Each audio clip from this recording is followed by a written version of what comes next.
L'intitulé de la loi numéro 69-29 du 29 avril 1969 relative à l'état d'urgence et à l'état de siège sera ainsi modifié. Il y sera inséré loi relative à l'état d'urgence, à l'état de siège et à la gestion des catastrophes naturelles ou sanitaires. Ainsi, avec cette loi, il est donné à l'autorité administrative compétente, sans passer par l'Assemblée nationale, de proclamer l'état d'urgence ou de siège.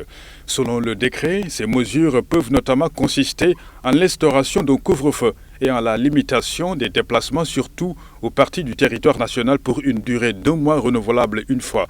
Et ces pouvoirs sont exercés par le président de la République qui, sur délégation, peut les transférer au ministre de l'Intérieur ou tout ministre dont l'intervention est nécessaire, les gouverneurs et les préfets. Le président de la République justifie ce nouveau titre dans les limites en rapport avec la mise en application de l'état d'urgence.